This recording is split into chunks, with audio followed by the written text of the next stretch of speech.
I thought I knew him. I thought I could trust him. But when I looked him in the eyes, something in me broke, and for the first time in our whole marriage, I felt like I didn't even recognize him anymore. It all started when the divorce papers came through. We were sitting at the kitchen table, me holding a glass of water and him staring at the envelope like it was a death sentence. But it wasn't. Not for me. Not anymore. For him, maybe, but not for me.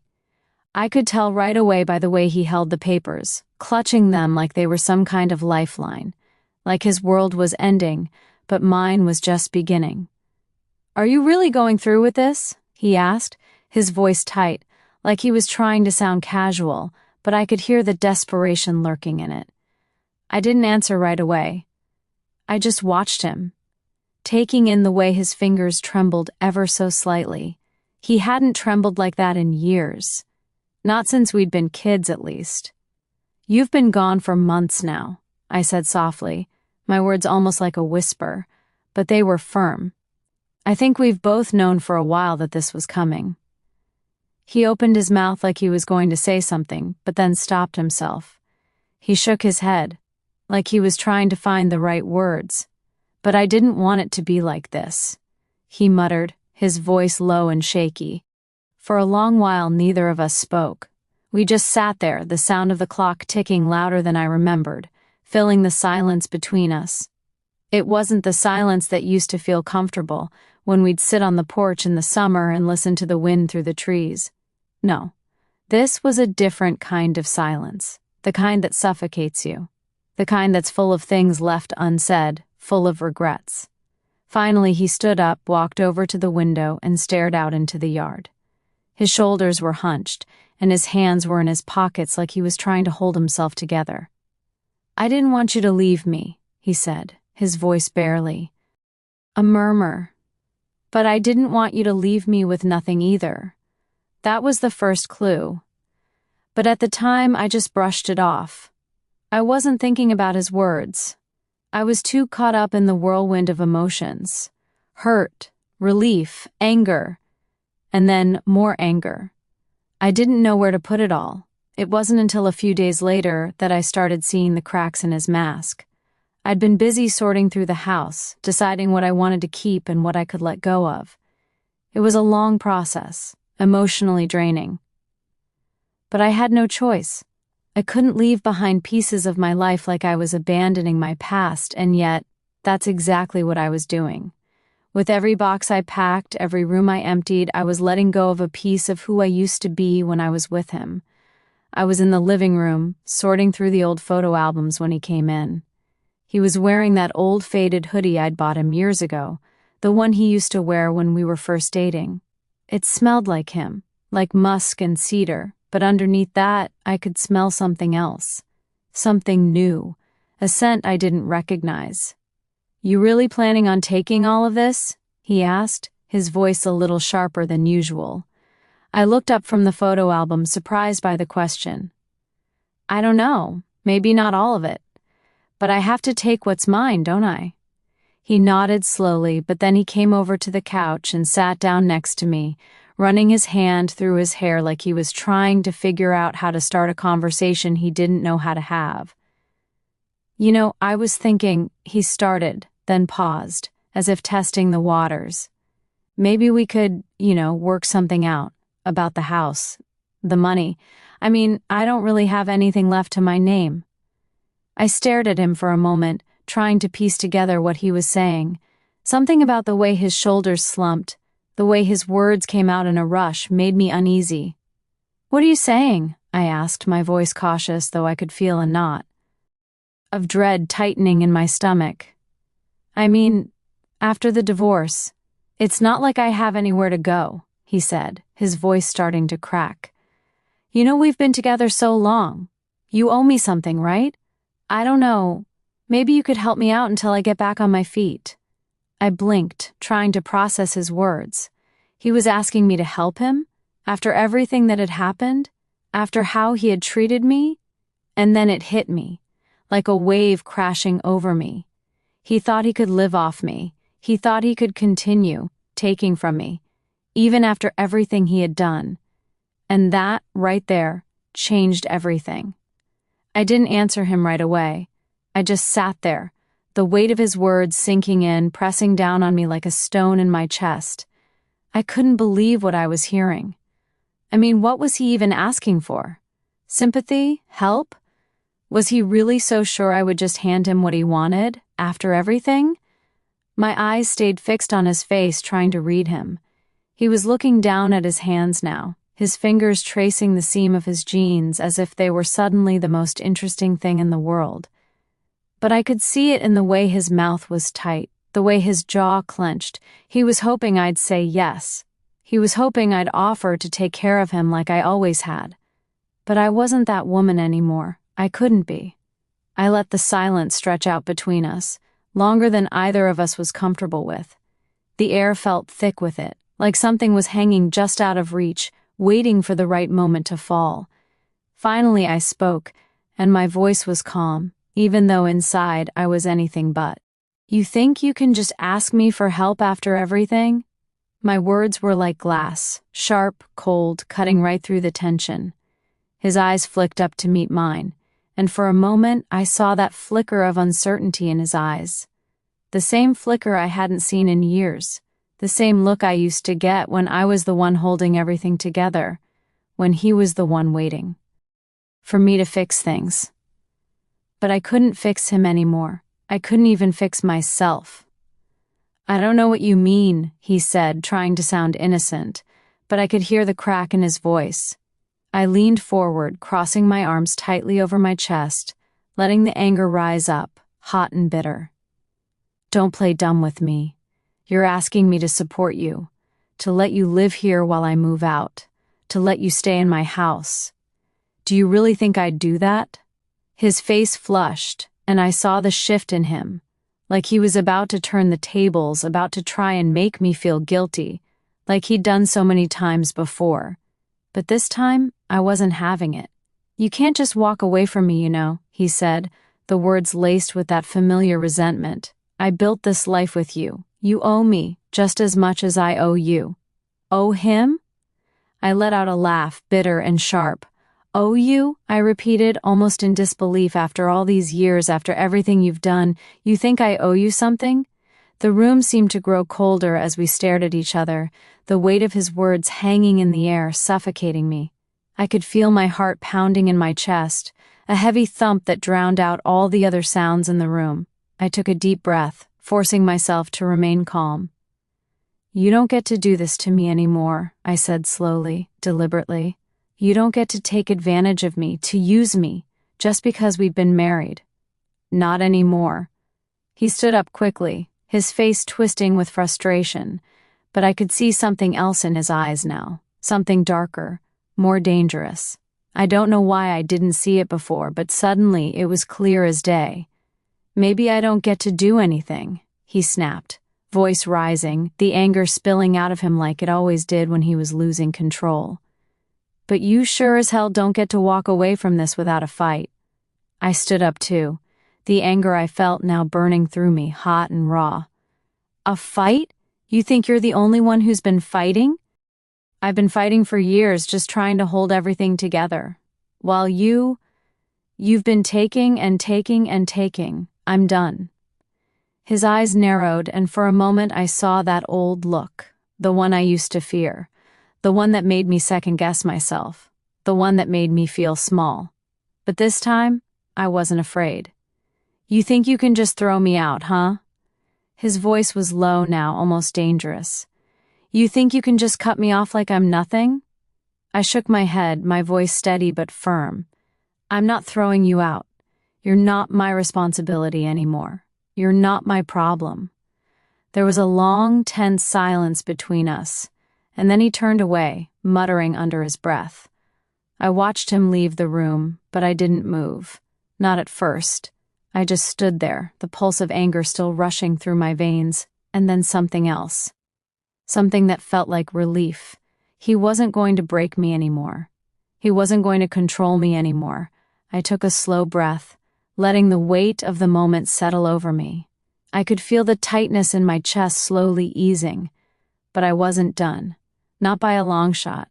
This wasn't just about him anymore. This was about me, and it was time I took back control. The next few days passed in a blur. I spent them packing my things, making calls, arranging for movers, all while trying to ignore the quiet tension in the house. I could tell he was getting desperate, even though he never came right out and said it. He'd stand in the kitchen, staring at the bills, tapping his fingers on the counter like he was trying to figure out what to do next. But whatever he thought he could pull off, I wasn't buying it. And then, one afternoon, I found out what he'd been planning. It was a Thursday, and I'd been cleaning out the last of the closets when I found the envelope, hidden behind a stack of old papers. It wasn't a bill. It wasn't a letter. It was something much worse. A letter from his lawyer. And when I opened it, I felt a wave of nausea wash over me. He'd been planning on taking half of everything. The house, the savings, everything. But here's the kicker. He wasn't planning to leave. He was planning to take me for everything I had and then move right back in. The realization hit me like a punch to the gut, but it also lit a fire inside me.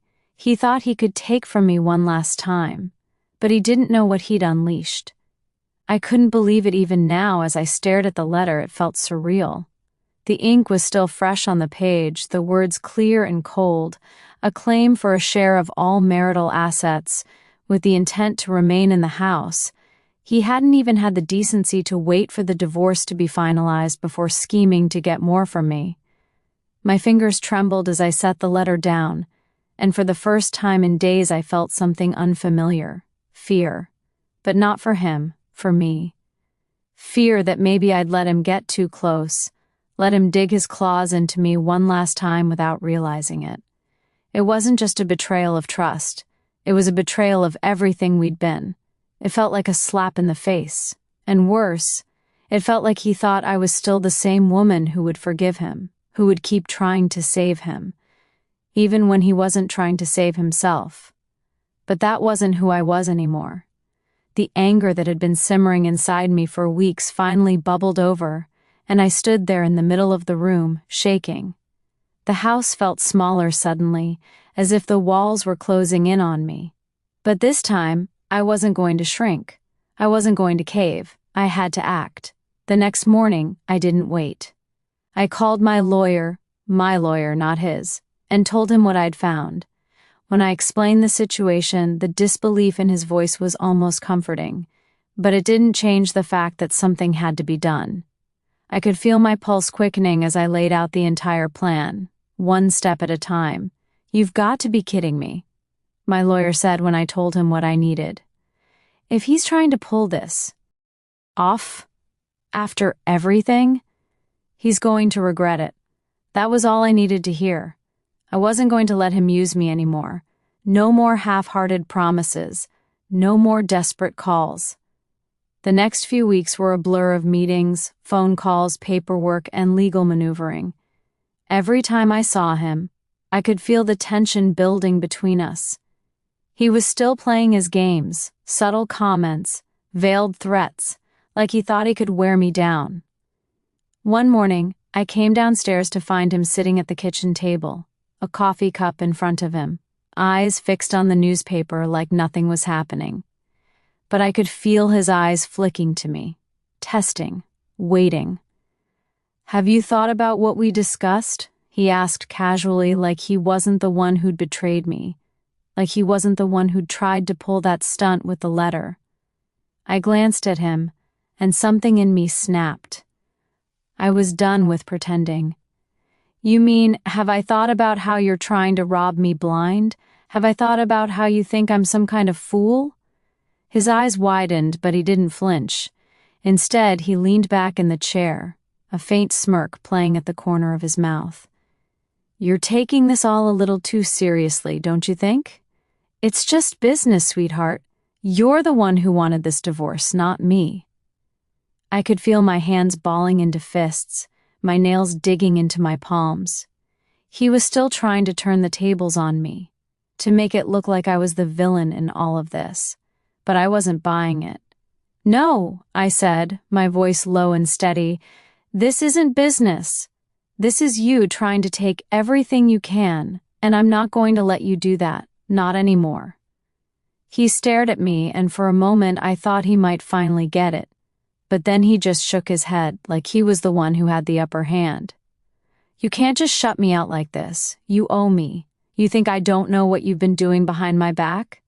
I didn't let him finish. I was done with his threats. I stood up, walked over to the door, and pulled it open. "I don't owe you anything. You don't even know who I am anymore. And when this is over, you're going to find out what it really means to cross me." For the first time in a long while, I felt something shift in the air, something that felt like strength, like power returning to my bones. I wasn't going to let him break me again, and I wasn't going to let him win. A few days later, I got the call. The letter from his lawyer had been returned with a counterclaim from mine, and the response was loud and clear. The claim was invalid. Not only that, but the documents showed that his actions were an attempt to manipulate and deceive me. If he continued with his demand, he'd be facing legal consequences, not just for his attempts to take what wasn't his, but for the harassment he'd caused. It was all part of the plan. My lawyer was strategic, cold, and calculated, and I was starting to feel the same way. I knew it wasn't over yet. I knew he wouldn't give up without a fight, but I also knew that I had the power now. I wasn't the helpless woman I used to be. I wasn't the one who kept forgiving him. I was the one who had the upper hand, who had finally taken control. But then the phone call came. It was from his sister. I hadn't heard from her in months, but I knew why she was calling. She was trying to smooth things over, trying to talk me down, trying to convince me to give him another chance or work something out. "Listen, I know you're upset," she started, her voice sweet, but I could hear the edge of desperation underneath. "But you have to understand, he's in a bad place right now. He just doesn't know how to ask for help." That familiar feeling of anger rose up again, but I didn't let it consume me. I didn't need her to tell me how to feel anymore. Tell him he should have thought about that before he made his move. I said calmly, my voice even. "I'm not going to be his safety net anymore. You tell him that." There was a long pause on the other end of the line. I could almost hear her trying to find the words, but she didn't. I hung up before she could respond. And that's when I knew. I wasn't just reclaiming my life. I was reclaiming my power. Days turned into weeks, and with every passing moment, I could feel myself growing stronger. It wasn't the strength of fury or vengeance, but the kind of quiet, steady power that comes from knowing who you are. I didn't need him. I didn't need his approval or his validation. I had my own life to rebuild, my own future to shape, and I wasn't going to let him drag me down any longer. But as I moved forward, I began to notice something unsettling. His behavior had shifted. I'd expected him to escalate things, to push harder, maybe to try and intimidate me, but instead he started withdrawing. The house, which had once been filled with his noise and presence, grew eerily quiet. His attempts to get under my skin became fewer, and when they did come, they were weaker, almost desperate. I didn't know what was going on, but I could feel it. He was unraveling. Then one afternoon, I came home early from work to find him sitting on the porch staring out at the yard. The sunlight was fading, and the soft hum of crickets filled the air. I had expected to come in, maybe make a cup of tea, and unwind after a long day, but there he was, just waiting. I hesitated at the door, the familiar pang of hesitation and regret tugging at my chest, but I pushed it down. I wasn't the person who hesitated anymore. I wasn't the person who second-guessed herself. I stepped outside and stood there, watching him for a moment before speaking. "You've got a lot of nerve, you know that?" He didn't react right away, just kept staring ahead, his face drawn and tired. He looked different, more fragile somehow, like the man I once knew but not the one who had hurt me. Maybe he was starting to feel the weight of everything he'd done. "I didn't expect you to be this way," he finally said, his voice quieter than I remembered. I thought you'd be more forgiving. I thought maybe we could still make this work, you know? I had to stop myself from laughing. That old voice, the one that used to break my heart with every word, was still there, trying to break me down. But not this time, not anymore.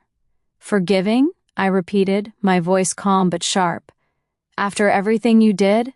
After all the lies, all the manipulation? All the years of being treated like I was invisible to you? You want me to forgive you? He turned to face me then, his eyes tired and glassy. I know I messed up. I know I hurt you, but I didn't mean for things to turn out this way. I never wanted you to leave me. I just stood there, looking at him. Part of me wanted to feel sympathy for him. Part of me wanted to believe he was telling the truth. But I wasn't that naive woman anymore. I'd spent too many years living in his shadow, convincing myself that things would get better. But they never did. No, I said softly, almost gently. You never wanted me to leave. But you also never wanted to change. You wanted me to fix everything for you, to keep picking up the pieces of your brokenness while you kept breaking me.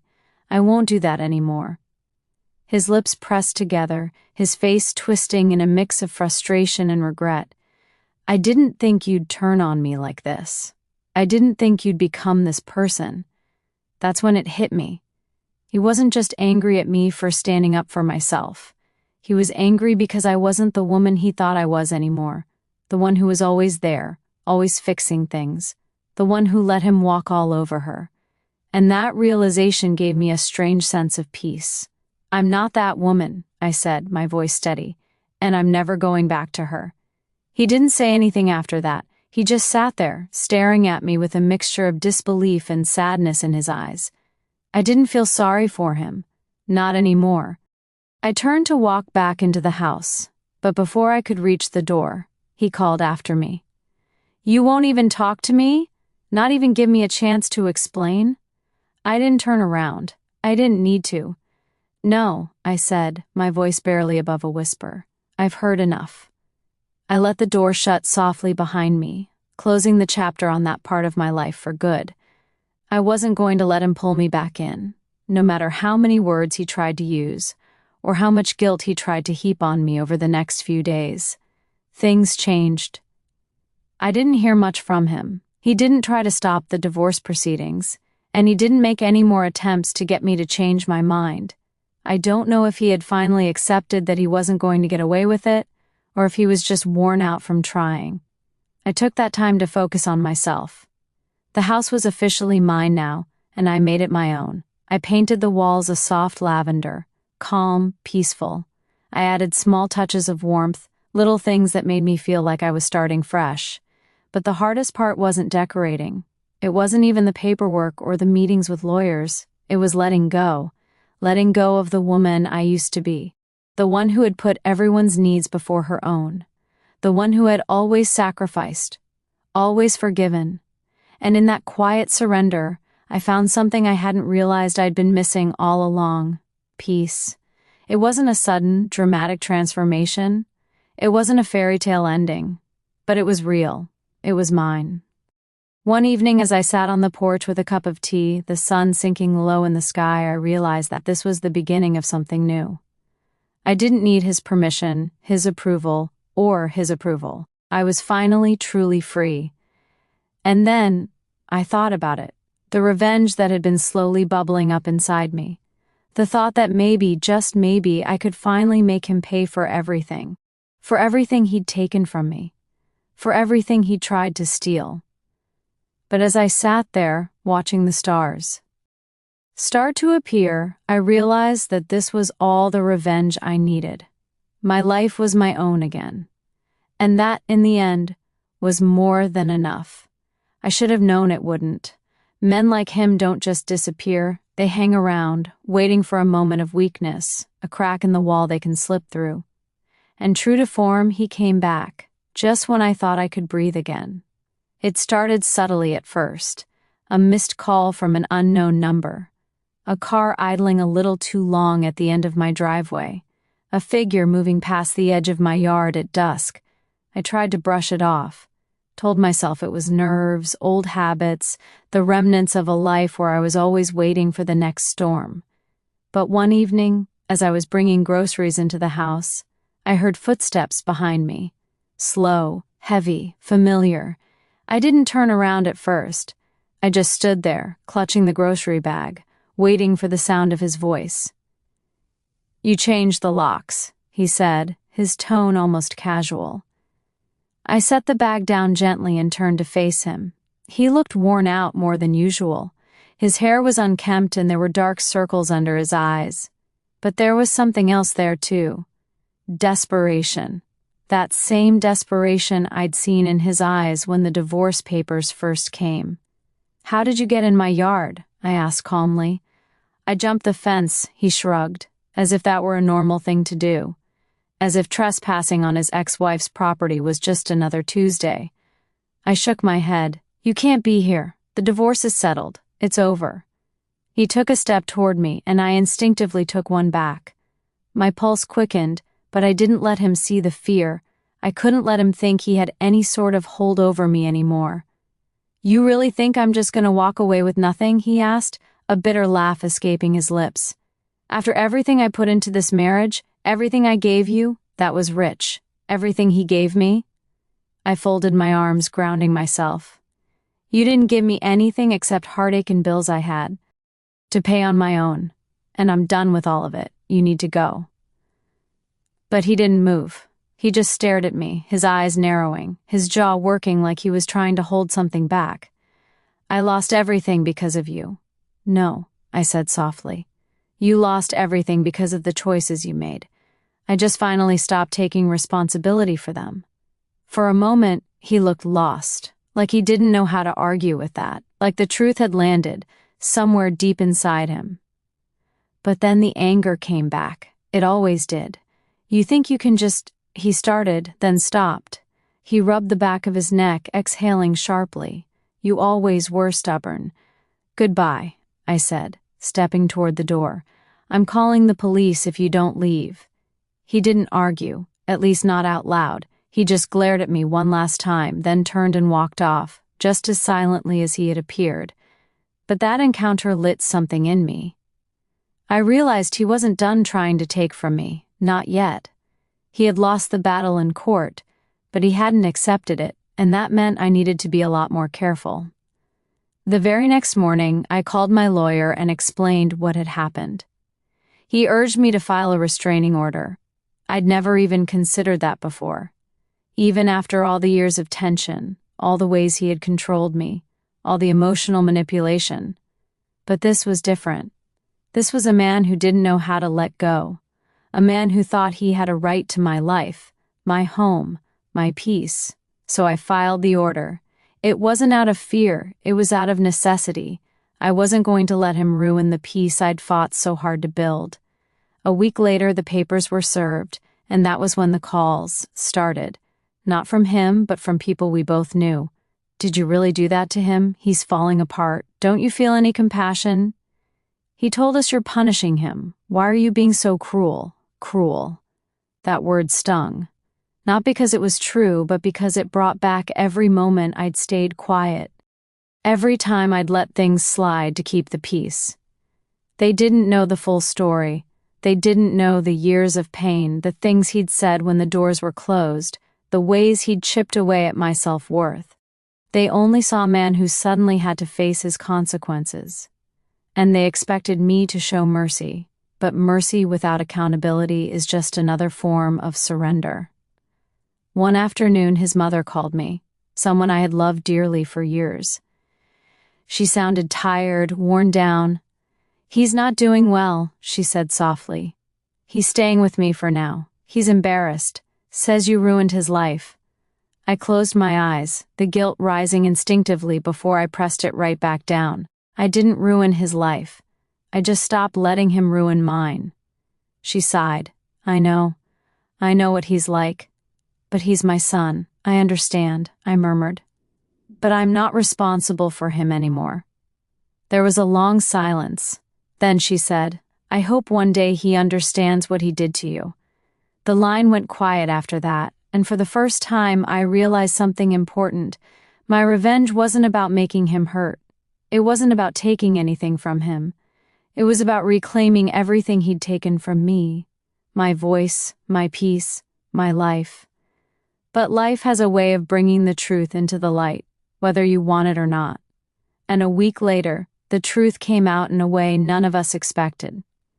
It was a Saturday morning when I heard the knock on my door. Sharp, sudden, urgent. When I opened it, my neighbor, Mrs. Taylor, stood there, breathless, eyes wide with worry. "You need to come outside," she said. "It's about your ex-husband." My stomach dropped. I followed her down the walkway, heart pounding, and there, right in front of my house, was a small group of people gathered around him. He wasn't yelling. He wasn't angry. He was crying, crumpled on the ground beside his car, shoulders shaking, face buried in his hands. And in that moment, my world tilted. Because revenge doesn't prepare you for the moment when your enemy finally breaks.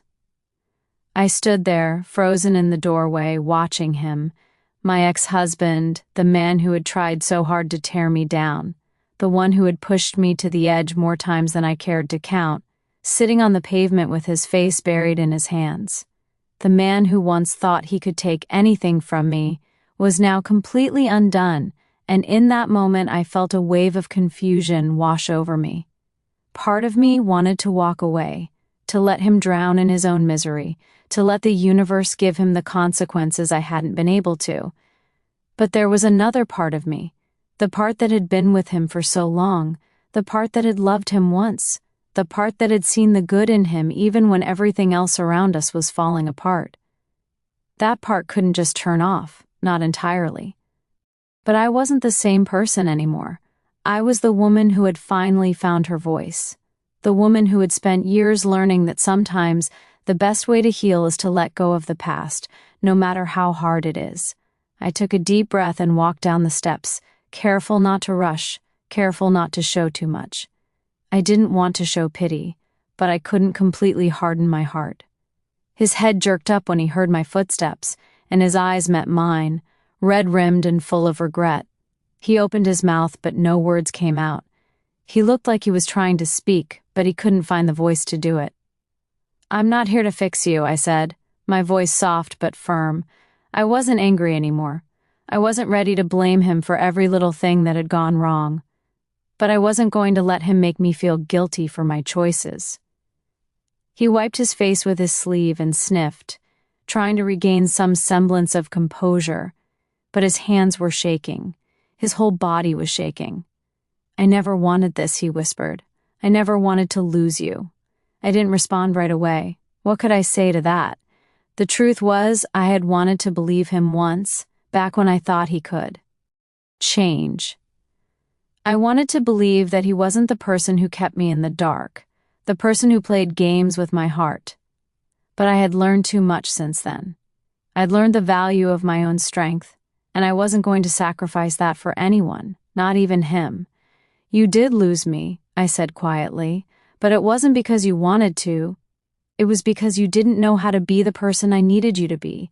You didn't know how to be the person you needed to be." His eyes flickered, the vulnerability in them raw and real. "I thought I could change," he murmured, almost to himself. "I thought if I just tried harder I could fix everything. But now it's too late. That was the thing, wasn't it?" He was right, it was too late. And I couldn't fix him anymore, even if I wanted to. I had spent too many years trying to do just that, trying to make him into someone he wasn't, trying to hold him up when he refused to hold himself up.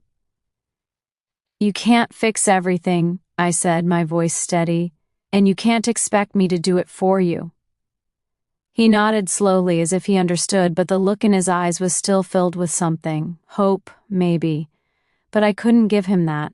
I couldn't give him hope that things would be the same. Not anymore. I looked around, as if seeing the world around me for the first time. The sun was low in the sky, casting long shadows on the pavement. The world felt quiet, still. And in the silence between us I realized something I hadn't expected. I felt sorry for him, but I wasn't going to let that pull me back. I wasn't going to let it drag me back into a relationship that had never been healthy for me. I had learned too much in the past year, too much about myself, about my worth. He had his journey to make, just as I had mine. And this moment, this broken man in front of me, it wasn't my responsibility to fix anymore. I can't help you, I said gently. But I hope you find the help you need, for your sake, and for the sake of the person you want to be.